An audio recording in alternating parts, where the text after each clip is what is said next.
Hello and welcome back to Story Underline. आज हम बात करने वाले हैं फिस्कल पॉलिसी पर। Fiscal policy deals with revenue of the government, expenditure of the government and borrowings of the government. It is implemented by ministry of finance. Fiscal policy implemented by ministry of finance. Objective क्या होते हैं fiscal policy के? To promote growth, stabilise economy और control inflation, reduce inequality of income and improve overall productivity of the economy. Example के तौर पे आप याद रख सकते हैं हायर टैक्स ऑन रिचर और रिच पीपल, राइट. उसके बाद बात करते हैं मॉनेटरी पॉलिसी की. Monetary policy deals with supply of money and credit. It helps in determining interest rates. It is implemented bye central bank और आरबीआई. फिस्कल पॉलिसी पर आप ये चार्ट याद रख सकते हैं. Fiscal policy is divided into 3 parts: revenue of the government, borrowings of the government and expenditure of the government, right. Revenue of the government is again divided into 2 parts: general tax structure and India's tax structure. बात करने वाले हैं revenue की. Revenue में general tax structure की. सो इसमें आ जाता है direct and indirect tax. Direct tax क्या होता है? Which can not be shifted और जिसका burden falls on the same person और entity on whom it is imposed. Therefore the burden can not be shifted. Example के तौर पे आप इनकम टैक्स याद रख सकते हैं या फिर corporate tax, right. It helps in reducing inequality of income. क्या? Direct tax. Next is indirect tax. Indirect tax, tax which is imposed on someone but whose burden falls on someone else. Therefore, it can be shifted. Example के तौर पे आप GST याद रख सकते हैं.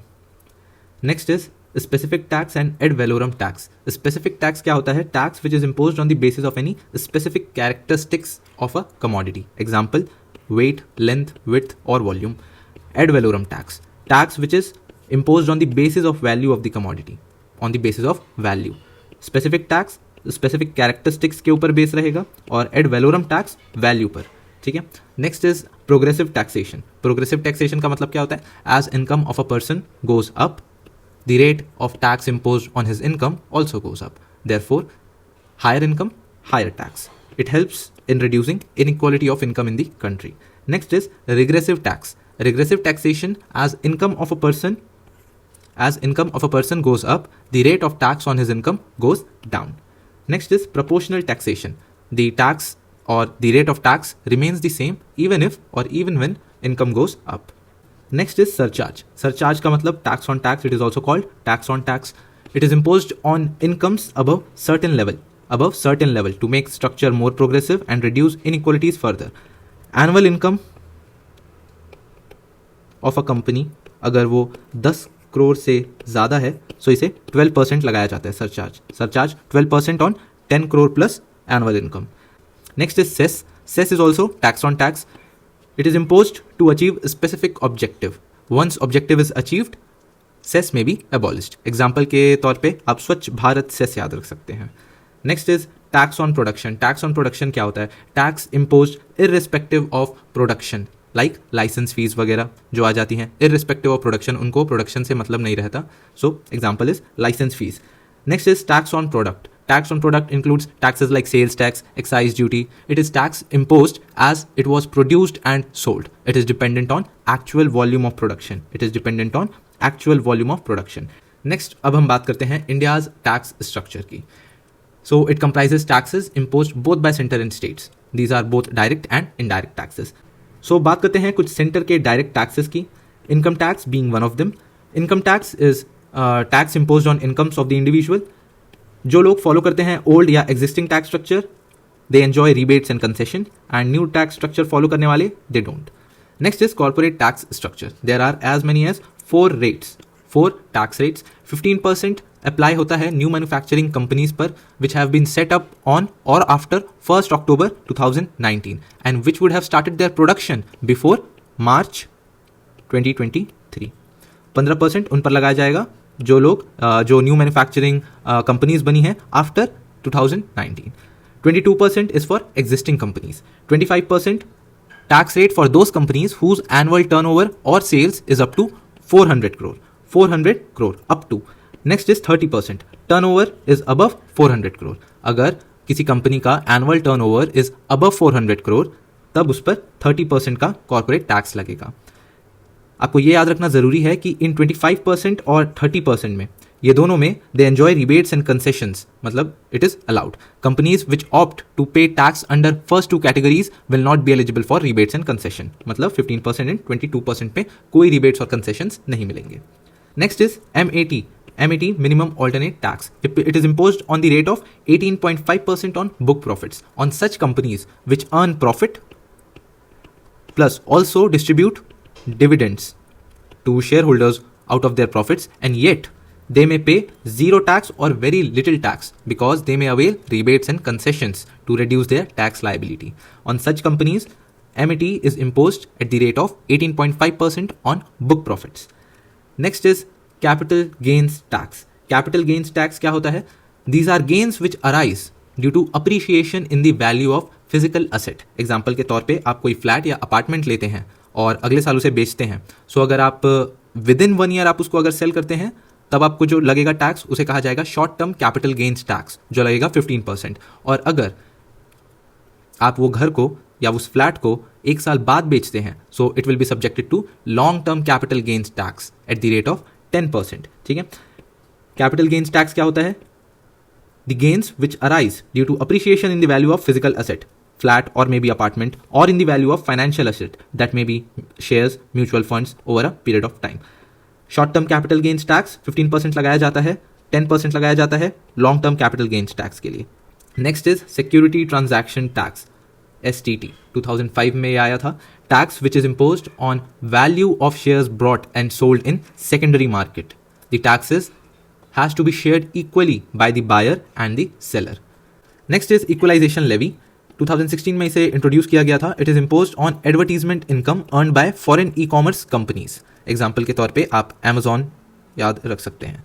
It is imposed 6% on income earned above 1 lakh. Digital tax 2020 में लाया गया था. It is imposed on annual revenue earned by foreign e-commerce companies from online sales of goods and services to the Indian resident. It is imposed on annual revenue above 2 crores. Equalization levy 6% on income earned above 1 lakh. Digital tax 2% on income above 2 crores. ठीक है. Next is indirect taxes by the center. हमने क्या क्या देखा? अब तक हमने देख लिया है, हम फिजिकल पॉलिसी, बजटरी पॉलिसी पढ़ रहे थे. हमने देखा it deals with revenue, expenditure and borrowings implemented by ministry of finance. Objective क्या होते हैं? Promote growth, stabilise economy, that is to control inflation, reduce inequality of income, improve overall productivity. Monetary policy supply of money and credit की बात करता है and it helps in determining interest rates. It is implemented by central bank और RBI. Monetary policy is implemented by central bank और RBI. हमने देखा physical policy is divided into revenue, expenditure and borrowings. Revenue की बात कर रहे थे, general tax structure और इंडियाज टैक्स स्ट्रक्चर, 2 पार्ट्स हैं. सो जनरल टैक्स स्ट्रक्चर में आ जाएगा direct tax, indirect tax, specific tax जो लगाया जाता है on the basis of specific characteristics, example weight, length, width, volume etcetera. Ad valorem tax, it is imposed on the basis of value of the commodity. Progressive tax, higher income, higher tax. It helps in reducing inequality. आप ये direct tax याद रखें, direct tax and progressive tax. It helps in reducing inequality of income in the country. Regressive taxation मतलब higher the income, lower the taxes. Proportional taxation, tax remains same even if income goes up. Next is surcharge. It is tax on incomes above certain level to make structure more progressive and to reduce inequalities further. So ये भी बहुत important है. 12% लगाया जाता है above 10 crore plus annual income or annual revenue. Cess क्या होता है? Cess is also tax on tax. It is imposed to achieve a specific objective. Example Swachh Bharat Cess. Tax on production imposed irrespective of production like license fees. Tax on product dependent upon actual volume of production. फिर हम देख रहे थे India tax structure. Center लगाता है direct tax, income tax, corporate tax. Corporate tax 4 rates हैं, 15%, 22%, 25%, 30%. MAT और MAT minimum alternate tax 18.5% on book profits. Capital gains tax हमने देखा which arise due to appreciation in the value of physical asset, जैसे flat और apartment. 1 साल बेचोगे सो उस पर आपको देना पड़ेगा कितना? 10%. और अगर 1 साल के अंदर ही बेच दोगे सो उसमें 15% आपको कैपिटल गेन्स टैक्स देना पड़ेगा. सिक्योरिटी ट्रांजैक्शन टैक्स 2005 में लाया गया था. It is imposed on the value of shares brought and sold in the secondary market, shared equally between buyers and the sellers. Equalisation levy 2016 imposed on advertisement income earn by foreign e-commerce company. 6% लगाया जाता है on incomes earned above 1 lakh. Digital tax 2020 में on the annual revenue earned by foreign e-commerce companies from online sales of goods and services to the resident Indian. 2% लगाया जाता है on income earned above 2 crore. Next बात करते हैं indirect taxes bye centre की. Excise duty by the center It is imposed on goods manufactured within the country. It is imposed by center except on alcohol and narcotics, which is imposed by states. It is paid by manufacturers before he can take his goods out of the factory. ठीक है. उसके बाद it is also called SENVAT. It is imposed on the basis of value added tax at the stage of manufacturing. First time at the stage of manufacturing और at the stage of sales यहाँ पे आ जाती हैं states. आगे हम देखेंगे. Custom duty और import duty. Goods which are imported, excise duty उन पर लगेगा on goods which are manufactured within by the manufacturer. It has to be paid by the manufacturer before he can take his goods out of his factory. It is imposed by center except on alcohol and narcotics. SENVAT कहा जाता है, imposed on the basis of value added tax at the stage of manufacturing. Custom duty और import duty, goods which are imported.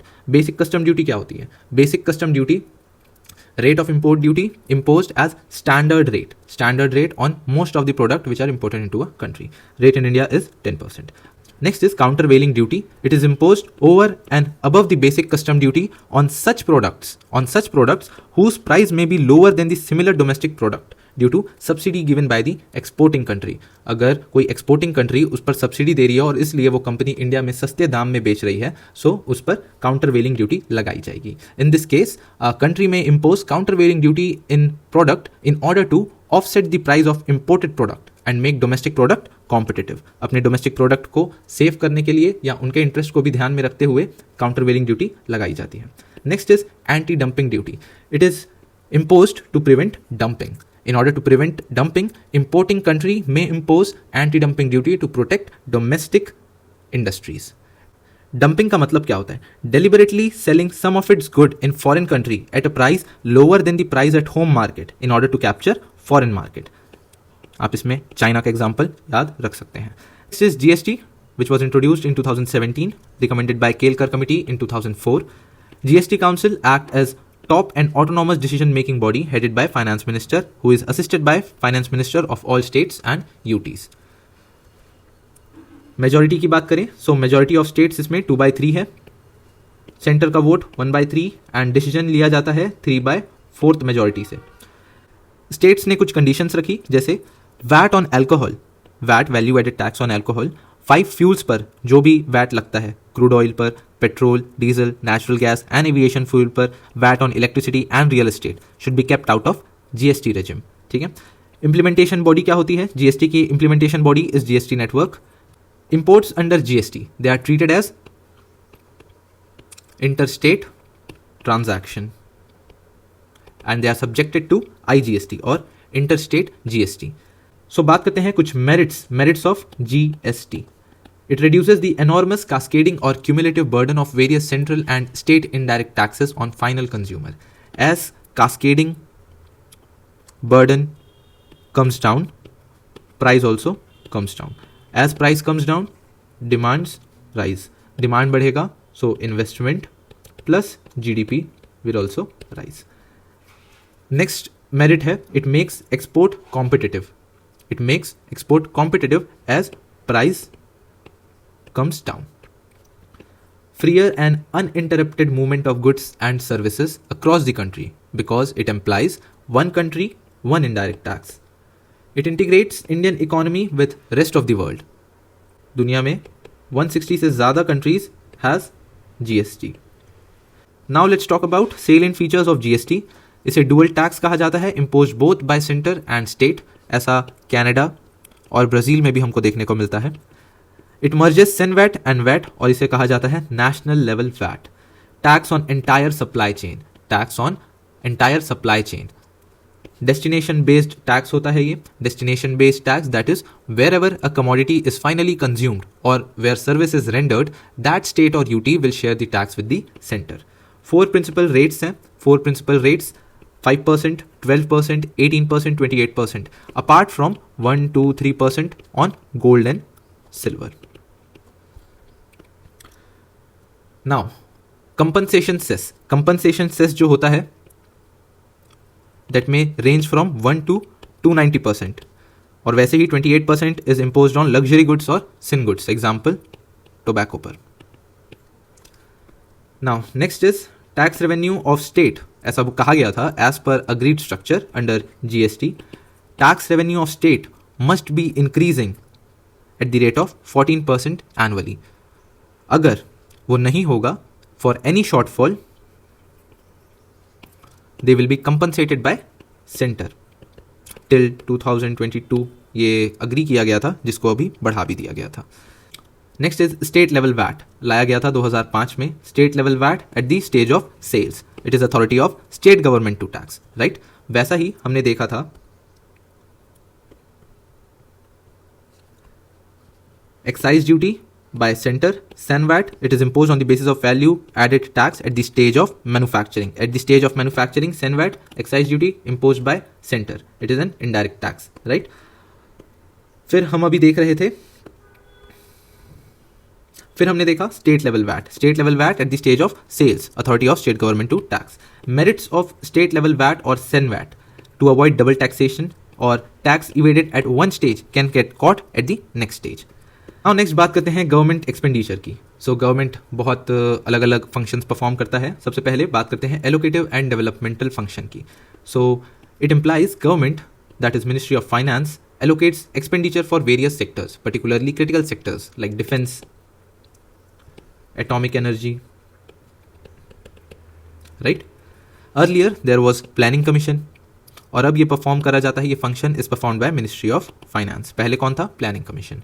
Now ये ध्यान में रखना बहुत ज़रूरी है कि this function, allocative and developmental function, is important for a developing country like India, where government has to assume the responsibility of development of the critical sectors of the economy as a part of mixed economic framework. Next is distributive function. It has huge significance in developing country like India, where there are great inequalities of income and wealth. So distributive function में आ जाता है. It is used to reduce the inequality by taxing rich at higher rate, giving subsidies to vulnerable sections and implementing welfare programs. Next is stabilization function. It implies adoption of counter-cyclical policies. Adoption of counter-cyclical policies. Situation, कोई भी situation when economy may be facing slowdown or recession, right? Slowdown या recession चल रहा है, so government has to come forward to substantially increase its expenditure, particularly on infrastructure. Why?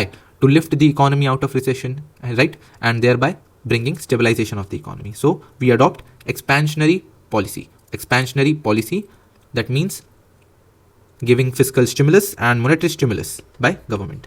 अगर हमारी economy और our country is facing high inflation, so government adopts contractionary policies.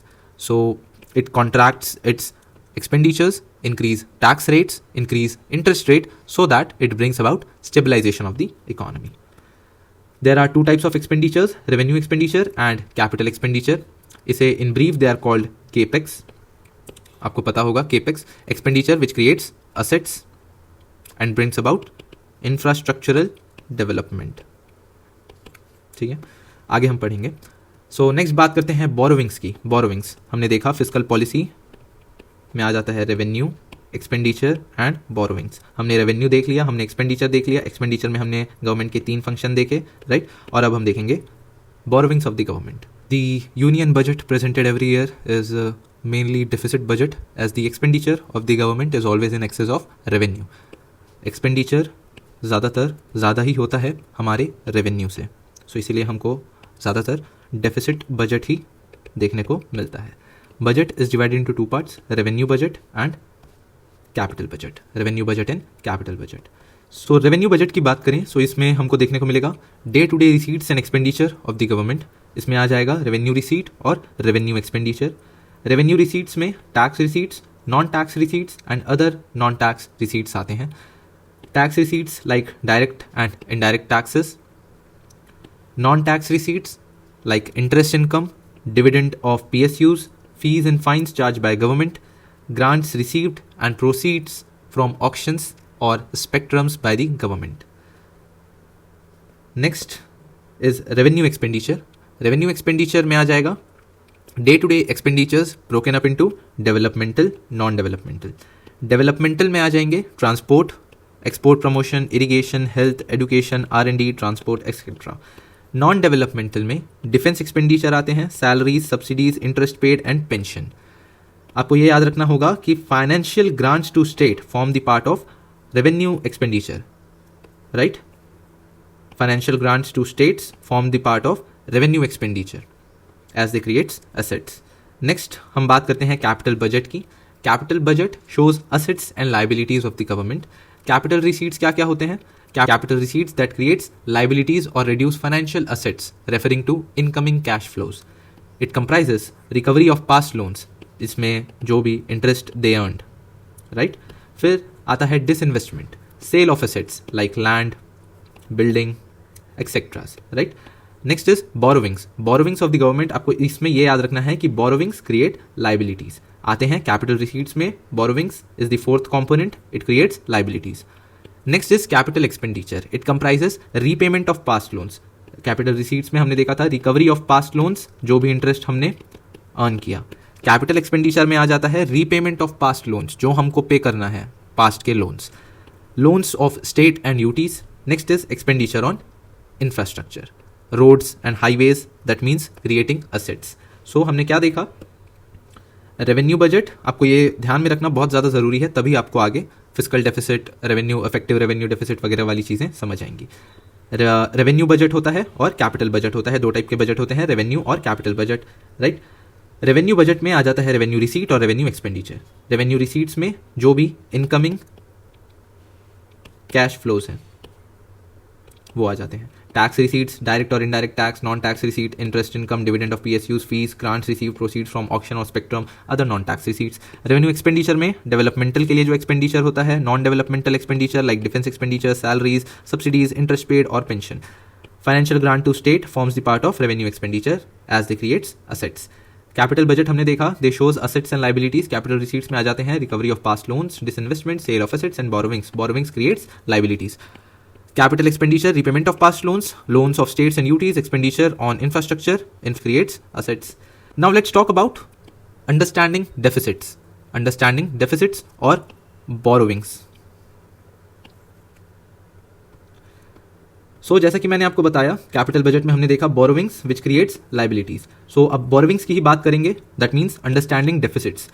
Expenditure of government is always in excess to the revenue. मतलब जैसा कि मैंने आपको बताया, इसीलिए हमारा मोस्टली डेफिसिट बजट ही लाया जाता है. Deficit budget, expenditure of government is always in excess of the revenue.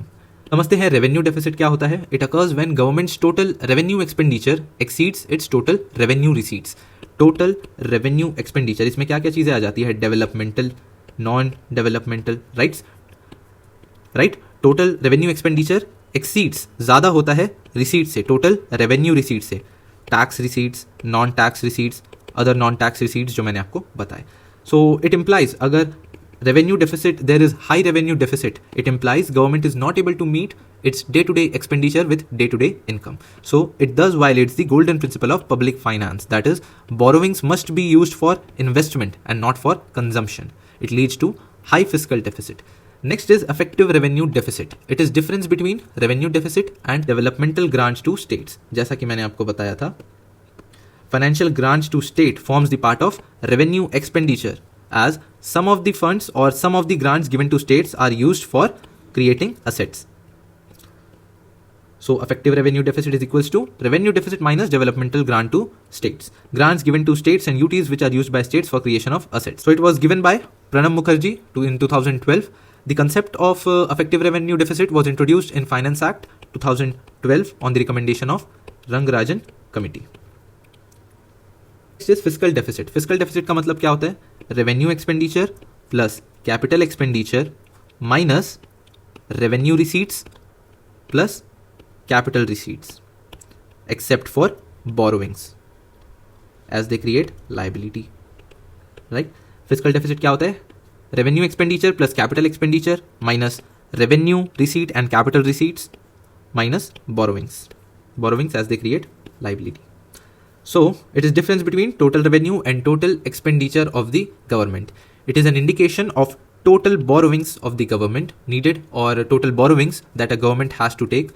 While calculating total revenue, borrowings are not included. Borrowings are not included. जैसा कि मैंने आपको बताया, minus borrowings, right? उसके बाद प्राइमरी डेफिसिट क्या होता है? Primary deficit means fiscal deficit minus interest payments.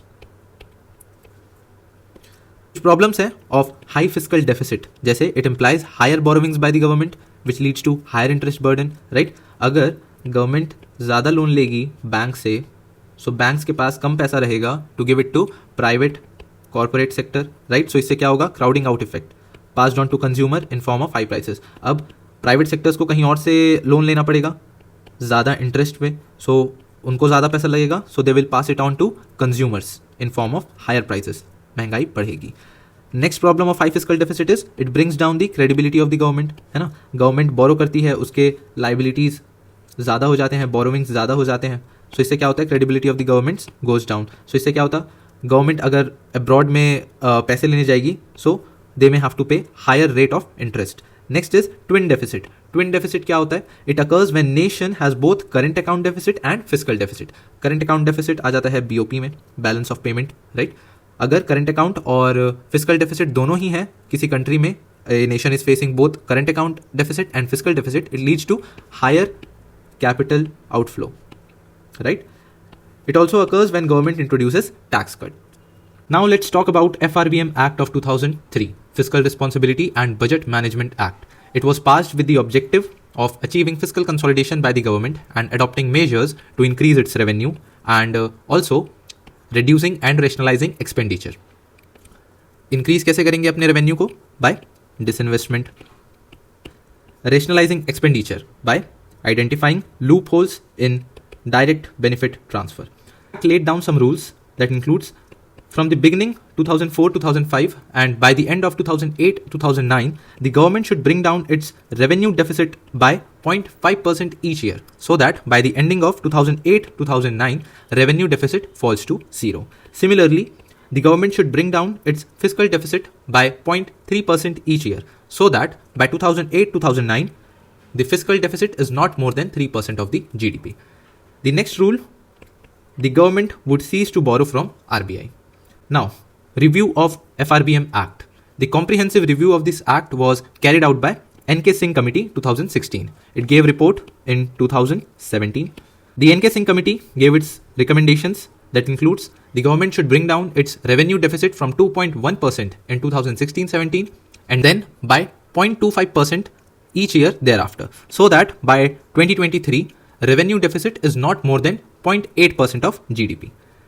The next recommendation, the government should bring down fiscal deficit to 3% in 2017 and 18 and it should remain 3% for 3 years till 2020 and thereafter it should be reduced by 0.2% each year, so that by 2022-2023 fiscal deficit is not more than 2.5% of GDP. Next recommendation, government should bring down its total outstanding debt from 70% of GDP in 2016-17 to 60% of GDP by 2023. Okay, so आगे बढ़ते हैं.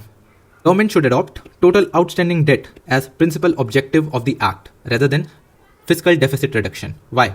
Because global credit rating agencies uses total outstanding debt as principal criteria for awarding ratings. However, fiscal deficit may be or may continue to be operational objective of the act.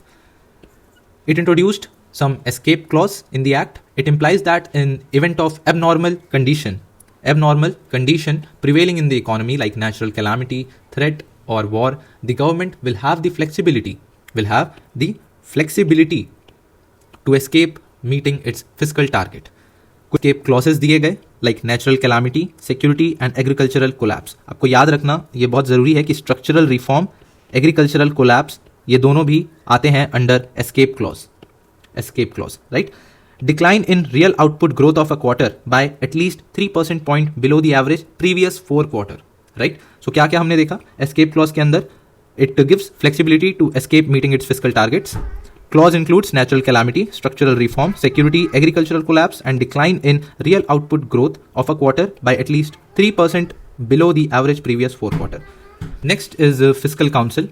It is an autonomous body set up by government which will work independently to lay down multi-year fiscal targets, monitor fiscal condition from time to time, analyze fiscal parameters and make recommendations accordingly. Next recommendation जो थी वो है the act should be renamed as Debt Management and Fiscal Responsibility Act and Rules. The government has decided to amend the act further in the backdrop of pandemic and laid down fiscal deficit target of 4.5% by 2025-26. Next बात करते हैं foreign investment की. इसमें देखते हैं foreign direct investment. Foreign direct investment क्या होता है? When a company takes controlling ownership in a business entity in another country and it is involved in day-to-day operations in other country. So investors control the assets that are created and takes controlling ownership. Foreign firms hold more than 10% share of Indian firm. They hold more than 10% share of Indian firm. Foreign investors generally जो होते हैं MNCs, right? MNCs जो होते हैं, they may invest in a country, say India, with the objective of manufacturing, rendering some service or construction of some infrastructure or providing technology to Indian company. Hence, FDI means productive investment, which involves creation of assets and add to the productive capacity of a country. It brings knowledge and technology and add to productive capacity. It is best form of foreign capital. It is best form of foreign capital और ये long term होता है. Service sector like Bajaj Alliance, Tata AIG insurance company. Railways में हमको example देखने को मिलेगा bullet train which was constructed by Japanese company, right. So इसके कुछ मेरिट्स होते हैं और डीमेरिट्स होते हैं. मेरिट्स की बात करें FDI के, फॉरेन डायरेक्ट इन्वेस्टमेंट के कुछ मेरिट्स की बात करें, so it brings precious foreign exchange, right. It brings latest technology. It helps in expansion of countries manufacturing and service base. Large scale employment opportunities create करता है. Export promotion. MNCs enjoy global brand name, right. वैसे ही infusing spirit of competition among domestic industries, right. Global reputation at stake due to which they never compromise on quality and hygiene. कौन? MNCs, right. MNCs have global reputation at stake due to which they never compromise on quality and hygiene. कुछ demerits हैं, जैसे they can threaten countries economic and political sovereignty. MNCs may indulge in cutthroat competition and they may also adopt predatory pricing. Predatory pricing, that may be pricing very low, जिससे domestic industries या domestic companies जो होंगे they will beer loss. अपने competitors को outsmart करने के लिए दे use predatory pricing. जो हम यहाँ पर बात कर रहे थे मेरिट्स में, that they may bring latest technology. हो सकता है they may be outdated and obsolete in parent country, right. Next is foreign companies generally invest more in sectors which gives quick return rather than sectors which have long gestation period. ठीक है. Next is exploiting labors, right? Exploiting labors. हो सकता है जो वो ला रहे हैं किसी एक कंट्री में उससे ज़्यादा वो ले जाएं. What they take out may be more than what they brought in. Cutthroat competition and they may also adopt predatory pricing, right? The MNCs may also indulge in transfer pricing practice. उसके लिए government has introduced advance pricing arrangement APA. Next is India's FDI policy और routes to attract FDI. इसमें आ जाता है automatic route, government approval route and from NRIs. Automatic route में क्या होता है? A foreign companies which wish to invest in India does not require prior approval of any agencies in India. They do not require any prior approval. They have to inform the RBI within 15 days of bringing its capital, right? They have to inform the RBI. Next is over 90% of FDI is allowed through automatic route. Over 90% of FDI in India now comes under automatic route. दो nodal agencies हैं that regulates FDI. First is DPIIT, that means Department of Promotion of Industry and Internal Trade under Ministry of Commerce and Industry. RBI is the second nodal agency to regulate FDI. RBI because foreign direct investment means foreign exchange, and a foreign company investing in India has to bring foreign exchange which is regulated by RBI. So दो nodal agencies हैं to regulate FDI, DPIIT under Ministry of Commerce and Industry and RBI. Next is government approval route. It implies that a foreign company that wish to invest in India has to seek prior approval before it can invest. Earlier, since 1992, the approval was granted by FIPB, Foreign Investment Promotion Board, or in 2017 it was abolished. It was abolished as more and more sectors were brought under automatic route. Thereafter, now approval is granted by concerned department or ministry. Thereafter, approval is to be granted by concerned department or ministry. Now next is from NRIs. Government of India provides from time to time some incentives to NRI to invest in India. Government also organizes Pravasi Bharati Divas on 9th January every year to showcase India's development and to attract NRI's investment. Right? Next, अब हम देखते हैं India's FDI policy towards for an e-commerce company. E-commerce market जो है in India is expected to cross $100 billion by 2024-2025. So it is one of the fastest growing sector which is also generating large scale employment opportunities. So company shall be called marketplace and not retailers. कुछ guidelines हैं. This company shall be called marketplace and not retailers, as goods may be brought through them and not from them. Goods may be brought through them and not from them because they just facilitate transaction between buyers and sellers. कौन? E-commerce companies. We are talking about e-commerce company, right? Next is 100% FDI is permitted under automatic route for an e-commerce company. The e-commerce company cannot offer discount on its own. They cannot adopt predatory pricing. उसके लिए government ने क्या लाया था, जैसा कि मैंने आपको बताया, एडवांस प्राइसिंग अरेंजमेंट और APA. Next is they are not allowed to have ownership of goods sold through their platform. They don't have any ownership. If any seller or vendor were to sell more than 25% of its inventory through the platform, it is deemed to be controlled by foreign e-commerce company. Next point बहुत important है. For an e-commerce company, they are subjected to 6% equalization levy on their advertisement income. 2% digital tax उन्हें पे करना पड़ेगा on their annual revenue above 2 crore earned from online sales of goods and services. Next बात करते हैं DTAA. DTAA, that means Double Taxation Avoidance Agreement. And what is the role of Tax 7? So DTAA, Double Taxation Avoidance Agreements, are treaties between two countries, let's say India and Switzerland, under which both of these countries agreed that MNC operating in these countries shall not be subjected to double taxation. They shall not be subjected to paying taxes in both countries, right? Country of origin and country of operation. They don't have to pay double tax. India entered into such first agreement with Mauritius.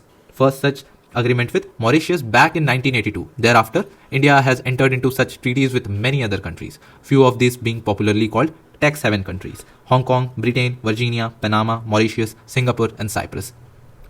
Next बात करते हैं OECD की. OECD क्या है? It is watchdog of tax haven. It defines tax haven countries having following characteristics, like they may not have any substantial economic activity. They may not have any substantial economic activity.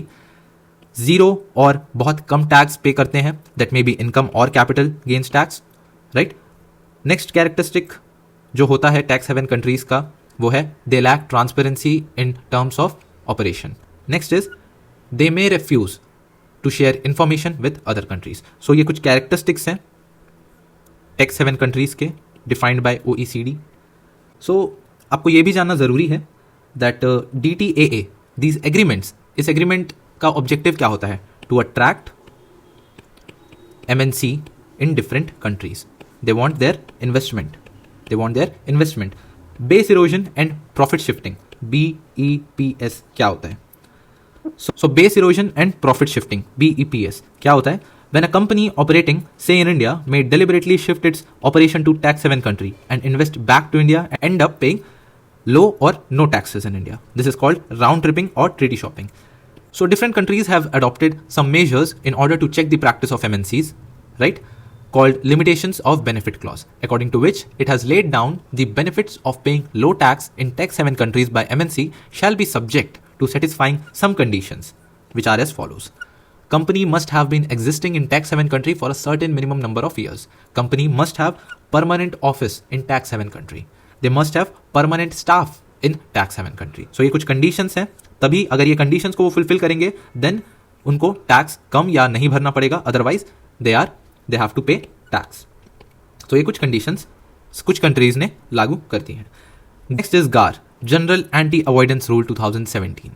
It laid down that any deal or transaction which is carried out with sole intent of avoiding paying tax shall be governed by rules and will be subjected to tax laws prevailing in India. In large number of cases, MNCs are known to be routing their investment through tax haven countries by setting up shell companies. Shell companies are those companies that exist only in name. And does not indulge in tangible activity. Tangible activity कोई नहीं होती है, right. इन्हें कहा जाता है shell companies. सो limitation clause जो आया था वो यही कहता है कि एक मिनिमम नंबर ऑफ ईयर्स से वो वहाँ लोकेटेड होना चाहिए। They must have permanent office and permanent staff, तभी उनको छूट दी जाएगी टैक्स पे करने पे, otherwise they will have to pay tax in India. Now let's talk about routes to attract foreign portfolio investment or FPI. So FPI comprises FIIs, right? FIIs में क्या आ जाता है? GDR and ADR, और क्या क्या इसमें आते हैं? P notes भी आ जाता है इसमें। So routes to attract foreign portfolio investment. GDR, they are denominated in euro and pounds. GDR क्या होता है? Global Depository Receipt. Receipts denominated in euro and pounds, which indicates the value of shares of Indian companies sold in European stock market, right? Shares are sold through trustee of depository. They have to seek prior permission of SEBI. Prior permission of SEBI. When Indian companies goes to America, they are called ADR, American Depository Receipts. Next is participatory notes or P notes. They are issued by FIIs to such foreign investors who wish to invest in India but who do not wish to be registered with SEBI.